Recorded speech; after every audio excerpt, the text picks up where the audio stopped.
Clasificación B, bajo supervisión de un adulto.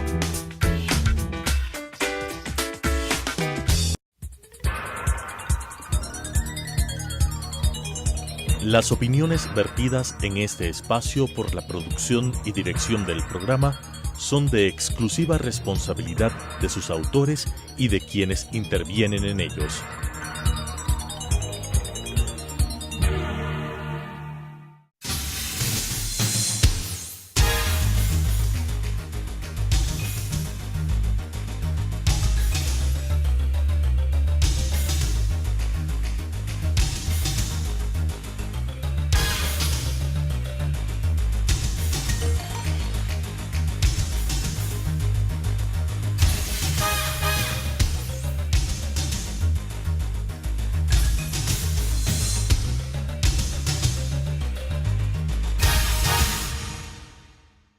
Bienvenidos a Debate Jurídico, el programa del Colegio de Abogados de Pichincha. Gracias por sintonizarnos. Cada semana nosotros, el colegio trae algunos temas de trascendencia y indudablemente es un país donde tenemos temas políticos y jurídicos todas las semanas diferentes y entonces queremos sintonizarnos con ese momento. Y por supuesto vamos a tratar el tema de Ricardo Patiño, la orden de prisión en su contra, su fuga. Indudablemente, en nombre del Colegio de Abogados de Pichincha, queremos agradecerle al doctor Álvaro Román, quien es penalista y catedrático universitario, pero también es parte del Colegio de Abogados de Pichincha. Gracias, Álvaro, por aceptar esta invitación.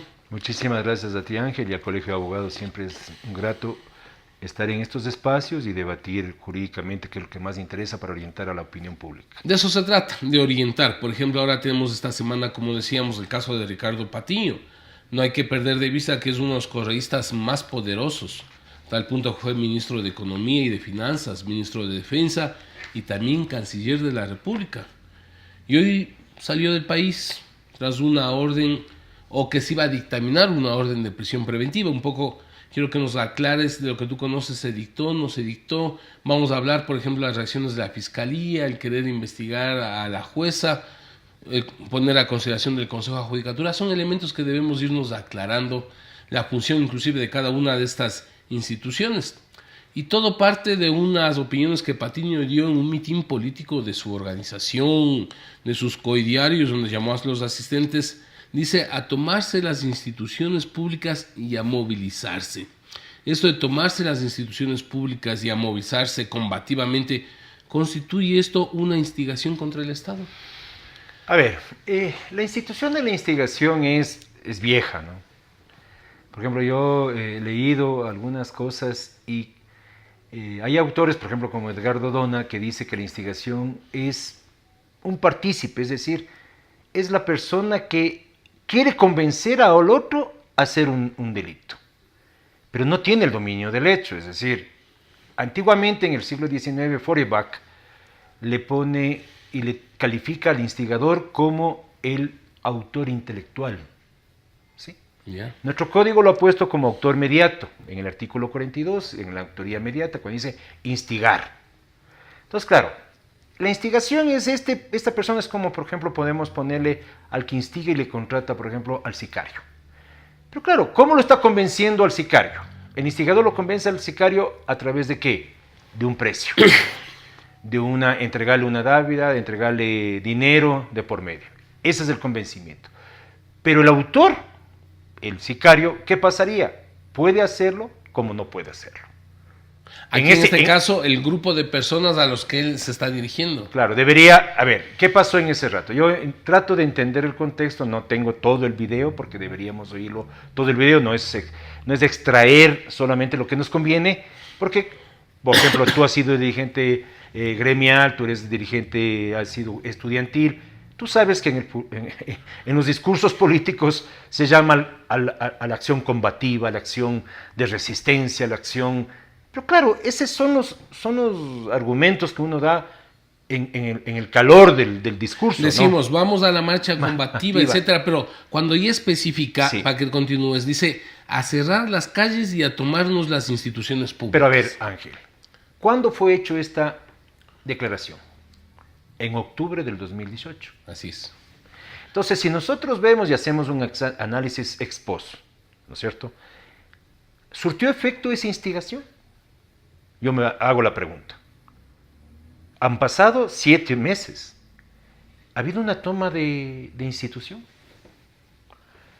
Creo que no, ¿no es cierto? Es decir, no hay una persona que se convenció del discurso de Ricardo Patiño y por lo tanto yo creo que en cierta manera no fue oportuno, temporalmente, porque claro, este es un delito de peligro, ¿no? Podríamos decirle que es peligro abstracto.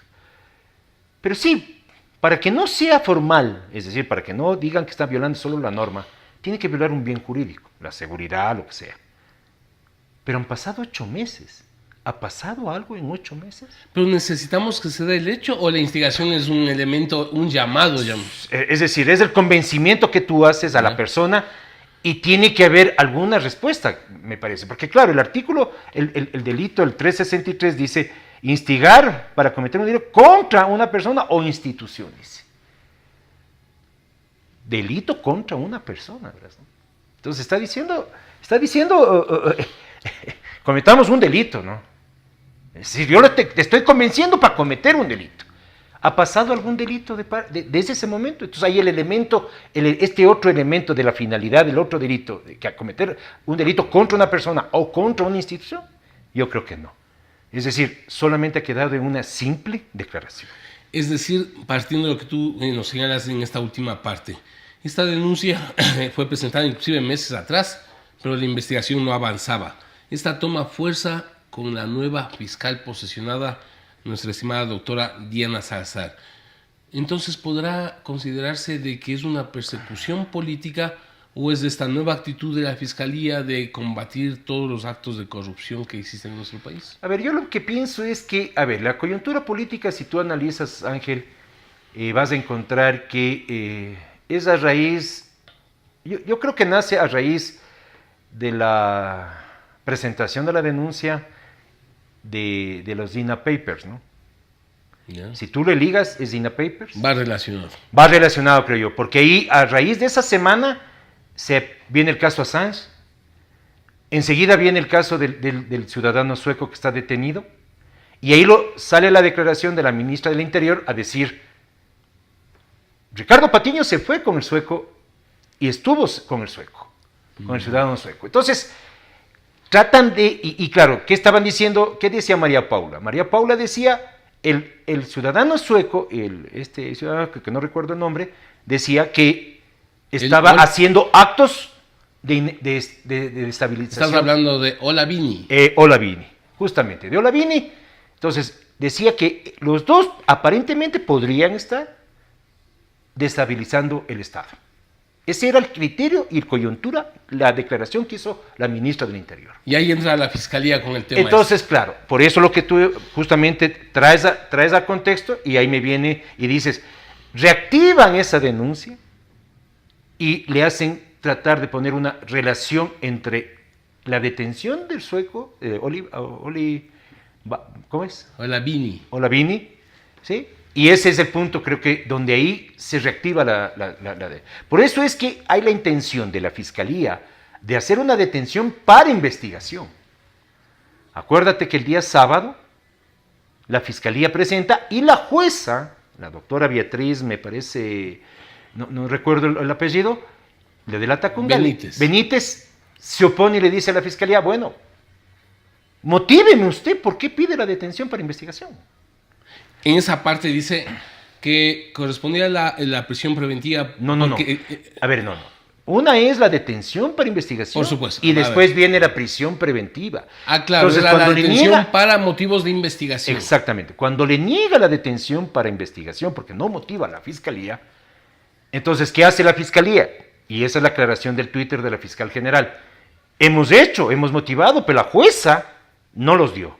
Y ahí, ¿qué toman la decisión? De iniciar la instrucción fiscal en la semana. Entonces, eso es lo que más o menos tengo yo en el... Entonces, si vos te das cuenta, por eso es la reacción de la ministra fiscal, de la doctora Diana Salazar, dice, vamos a investigar el patrimonio de la jueza que no ordenó la detención para investigar. Eso es preocupante. A ver, pero yo quisiera... A ver, volvamos al tema. Antes de esta parte, si se dice que la detención por investigación, como tú dices, y el pedido luego posiblemente de la prisión preventiva era porque días antes Ricardo Patiño, en declaraciones, si no estoy mal, a CNN, señala de que frente a las condiciones políticas del país, él saldría del país. Esa no es suficiente cuando no hay garantías de que quien está denunciado asista a la declaración. Sí, pero es a raíz del fracaso de la detención para investigación. Ya. Entonces ahí hace la declaración en CNN, cronológicamente. CNN hace la declaración y en ese momento es que hace y dice que no hay garantías en el país. Entonces, claro, ¿cuál es la situación? Instrucción fiscal, prisión preventiva. Prisión preventiva, Álvaro, corresponde, es decir, todos sabemos, mejor dicho, los abogados, que entre las medidas cautelares está la prisión preventiva, pero hay otras, prohibición de salida del país, etcétera. No es que se está utilizando la prisión preventiva de manera inadecuada como hacía el correísmo en la antigüedad, que mejor dicho, en la década correísta, donde se convirtió la prisión preventiva en un instrumento de persecución. A ver, si tú te recuerdas en los inicios del año 2008, 2009, cuando estaba el fiscal general encargado, ¿no? Él dispuso a las fiscalías, a los fiscales que pidan prisión preventiva. Entonces, la prisión preventiva siempre estuvo en primer momento. Yo, como vos dices, y justamente tienes el criterio jurídico acertado, que es la prisión preventiva no es parte del garantismo, ¿no? Porque el garantismo lo que prima es la libertad. Justamente hoy de mañana estaba hablando con mis estudiantes de tercer nivel y decía, ¿qué es el garantismo? El garantismo es privilegiar la libertad, no privilegiar el poder, no privilegiar la privación de libertad. Entonces, justamente ahí en la Constitución, en el Código, establece las medidas cautelares alternativas. Este es un delito que para mi modo de ver, y no solamente mi modo de ver, sino porque la pena mismo es de 6 meses a 2 años, es un delito de poca monta, es un delito no grave, ¿no es cierto? Porque tiene tiene abreviado, tiene suspensión de la condena. Entonces, insisto, ¿es un mal uso? Claro, por supuesto. ¿Un uso político, un instrumento político? Para mí están usando la prisión preventiva, y la fiscalía cae en el juego del gobierno justamente de pedir la prisión preventiva en todo. Yo creo que la fiscalía lo que tiene que tener es mesura. Los jueces fundamentalmente, y aquí viene el punto, los jueces son garantistas, es decir, los jueces son los que tienen que hacer control del poder. La fiscalía tiene un poder de investigar, la fiscalía tiene un poder de hacer al ciudadano la investigación penal que quiera. Pero ¿quién tiene que controlar las actuaciones del fiscal? El juez. Por eso es que el juez, cuando le pide a la fiscalía la detención, para investigación, dice, fundamente. Entonces, como no le puede fundamentar, la jueza tiene que, como en su rol de garantista, ¿qué tiene que hacer? Negar. Está claro, Álvaro. Vamos a continuar con el tema, si me permites, luego del corte comercial.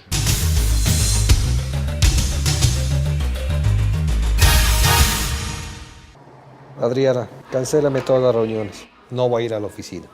Estoy con una jaqueca que no aguanto. ¡El jefe no viene!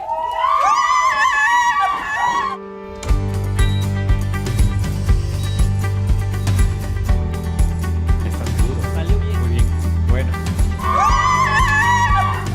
Cuanto antes vayas a Ecuasanitas, más rápido te curas. La empresa de medicina prepagada que cuida de ti. Ecuasanitas. Es bueno estar sano.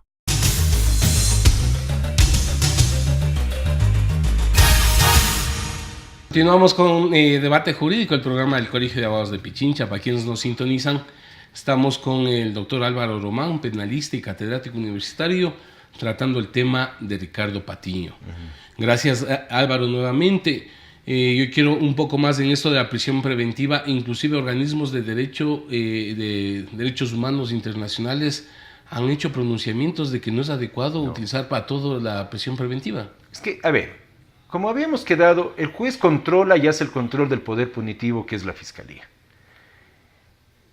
Ve, yo creo que la prisión preventiva y los jueces lo que tienen que pensar es qué consecuencias pueden tener los jueces, porque los fiscales solo piden. ¿Quién ordena? El juez. ¿Quién es el que se va a cargar el problema de la responsabilidad objetiva del Estado cuando esa prisión preventiva el ciudadano se ha declarado inocente. El artículo de la Constitución de responsabilidad objetiva es contra privaciones injustas. Claro. Entonces, yo les hago reflexionar a los jueces. Vean, es fácil acomodarse al poder de turno, es decir, pero el quien firma y se responsabiliza no es el presidente de la República, no es el ministro del Interior, no es la fiscal general, es el juez de primera instancia o el juez nacional o el juez provincial.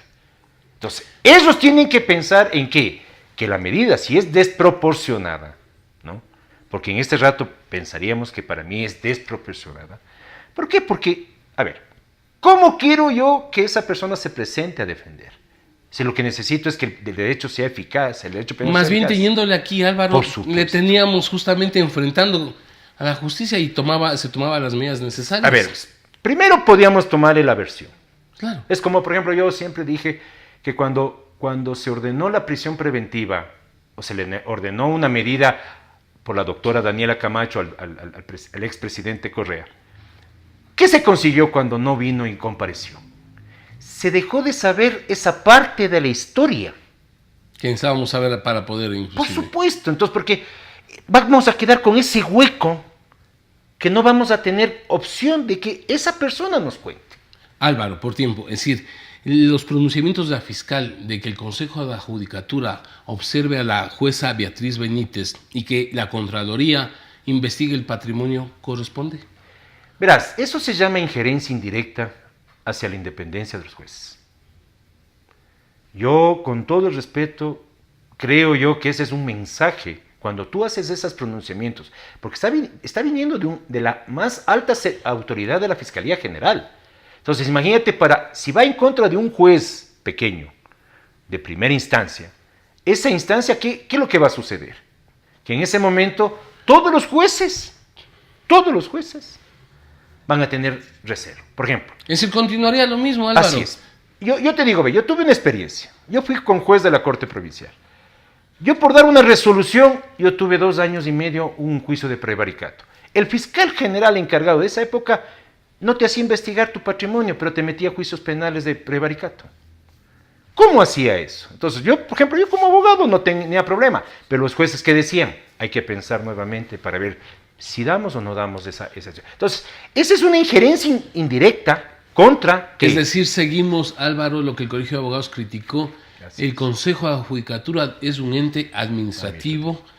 No puede, sí puede tratar los temas disciplinarios, pero no sobre las decisiones de los jueces.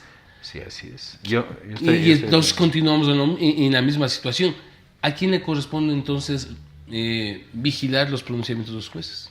A los jueces superiores. Eso quede claro. Claro. Ahora verás. Al juez de instancia. Yo tengo un argumento ahí. No todas las providencias son apelables. ¿Sí? Entonces, hay ciertas providencias y ciertos autos que tienen calidad de apelación, por ejemplo. Entonces, eso sí creo yo que, por ejemplo, para que tengan el error inexcusable que era, tiene que haber una declaración del juez superior. Pero yo pienso y reflexiono y les digo a colegas, les decía, ¿y qué pasa con las providencias que no son apelables? Y pongámonos a pensar y reflexionemos. Esas son las providencias que a veces se usan para la corrupción. Claro. No se trata, por supuesto, y que quede claro, defenderle al ciudadano Ricardo Patiño. Nosotros creemos de que, es más, se debe responder por otro tipo de delitos, llamémoslo así, que pudiese existir, porque tampoco podemos asegurar. Yo sí creo, no sé qué opinión merece tú como conocedor del derecho penal, que se debería, por ejemplo, si hay esa intención de combatir la corrupción, reabrir casos como los pativideos, donde estaban involucrados negociaciones de bonos del Estado, ¿sí? o casos como la narcovalija, para realmente ahí determinar el papel de participación de Ricardo Patiño en la década anterior. Claro. El problema es que esas situaciones tendríamos que ver si no prescribieron.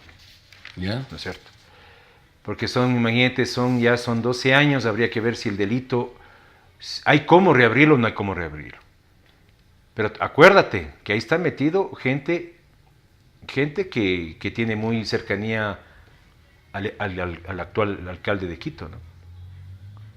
Por supuesto. Claro, acuérdate que quién estuvo haciéndole la propuesta de especulación de venta de los bonos, ¿no? Entonces, claro, ahora lo que vos tienes y vos, claro, y planteas, Ángel, es, a ver, yo lo que noto que la Fiscalía, para salir y ser mediática, y eso no me parece correcto, busca estos delitos chiquitos, ¿sí?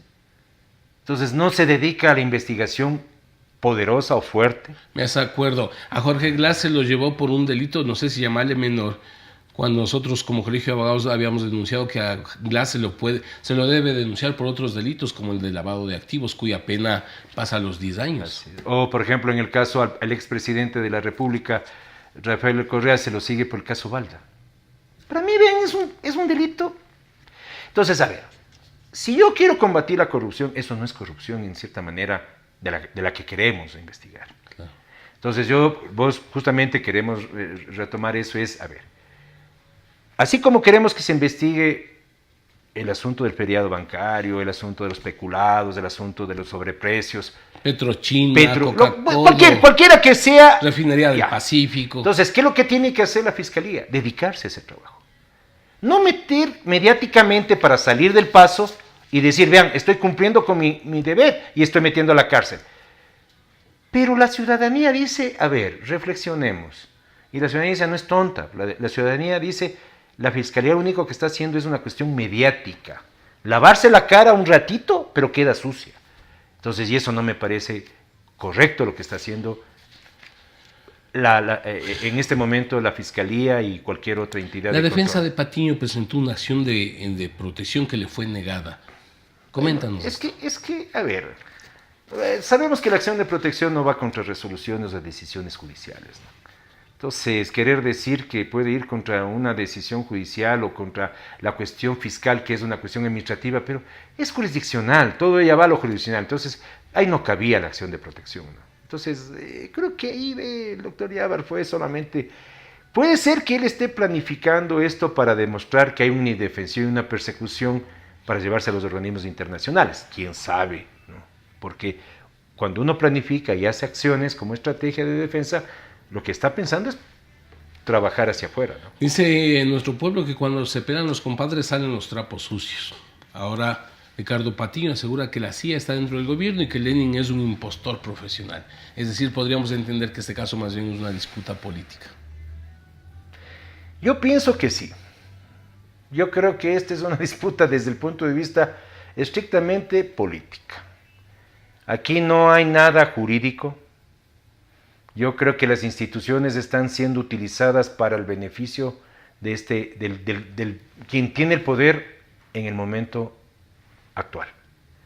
Tenemos Contraloría General del Estado, el Contralor responde, yo estimo, a las peticiones del Ejecutivo.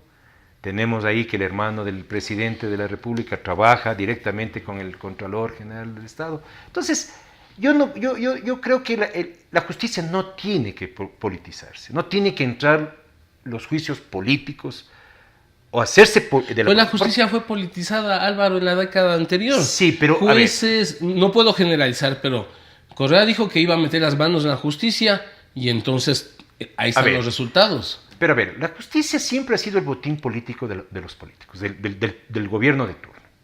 Pensemos desde Febres Cordero, y que tengo uso de razón, desde Febres Cordero. Febres Cordero puso tanquetas para que no entren y no se posicionen en la Corte Suprema liderada por Gustavo Medina. Puso su Corte Suprema. Cuando ya no tenía el poder en la Corte del 97, él se peleaba por las salas penales y por la presidencia de la Corte Suprema. Rodrigo Borja tuvo presidente de la Corte Suprema de la izquierda democrática. Es decir, siempre la justicia ha sido el botín político. Pero bueno, ahora estamos siempre hablando ha sido, de un... A ver, no, es que no podemos descontextualizar, Ángel. Listo. Entonces, yo creo que siempre, sea lo que sea, quien sea el que está de turno, sabe que si no tiene la justicia, y más que todo la justicia penal, bajo su dominio, no controla el poder y no controla ¿qué? A sus adversarios. Y es por eso que el Consejo de Judicatura no acelera la evaluación de la Corte Nacional. Bueno, eso ya les queda a ellos que tengan que evaluar. Porque una de las exigencias, es más, una de las condiciones, si se llama condición, cuando fue nombrado el nuevo Consejo de la Judicatura, el Consejo de Participación Ciudadana y Control Social le dio la tarea o le entregó la tarea de evaluar a la Le exhortó nomás. le exhortó, por eso digo el término, para que empuje esa evaluación. Claro, ellos, yo creo que en la primera o el primer mes ya mandaron la convocatoria, van a hacer, creo que han estado haciendo, ahorita creo que el Consejo de Participación Ciudadana está estableciendo, creo que en la sesión que iban a tratar justamente sobre los observadores. Entonces, no sé cómo ¿Tú crees que eso, ¿no? está bien o está muy lento eso? Depende de los tiempos que se haya puesto el consejo titulares, de los vocales titulares, y habría que ir evaluando a ellos si está lento, está... Finalmente, para combatir la corrupción, quiero retomar este tema a Ricardo Patiño y a todo el círculo correísta para enfrentar temas grandes, como te decía, Coca-Cola Sinclair, inclusive no te olvides Mochí, es decir, chalecos que se contrató, tenemos casos como Yacha, etc. Coca-Cola Sinclair que se dice que tiene fisuras en la infraestructura. Bueno, pero ¿Qué hacemos? Ya lo dijo el ministro Pérez, ¿no? Que son microfisuras que no afectan la operatividad de la central hidroeléctrica. Ahora, Petrochina, donde se dice que hay un negociado de... A ver, pero ahí viene la fiscal general, porque la fiscal general es la clave aquí. ¿Qué tiene que hacer? A ver, lo que yo noté con el doctor Carlos Vaca, él creó una unidad específica para estos casos, que era la unidad de transparencia. Entonces yo he preguntado, ¿cuál es la finalidad de esa unidad? Es decir, me decían a mí, vea doctor, lo que están, en ese caso están todos los casos emblemáticos. Entonces, ¿qué tienes que tener ahí? Fiscales de alto nivel de preparación penal, de conocimiento, de equipo de apoyo, porque no son delitos sencillos, son delitos que tienen mucha complejidad. ¿Tú estás planteando entonces que hay que cambiar las estructuras de la Fiscalía también? Es decir, la Fiscalía... Porque la doctora Diana Salazar solita no va a poder hacer todo. Así es. Tiene que tener un equipo, para mí, multidisciplinario, ¿no? Multidisciplinario porque, a ver, vos acuérdate que Perú, para atacar la cuestión de la corrupción, creó específicamente unidades y jueces especializados en el derecho penal económico. Es decir, no puedo tener a un fiscal que lo puedo trasladar de la unidad de delitos contra la vida a que llegue a tratar delitos de peculado. Entonces, ese es el punto. Entonces yo tengo que poner gente especializada, tengo que trabajar con gente que realmente de alto nivel. No puedo mandar sacando. Es decir, tenemos que cambiar todavía muchas cosas. Sí, yo creo que sí. Queremos agradecerle, Álvaro, por tus conocimientos, tu orientación de opinión, que nos hayas ayudado en esta tarde. Muchas gracias. Las opiniones vertidas en este espacio por la producción y dirección del programa son de exclusiva responsabilidad de sus autores y de quienes intervienen en ellos.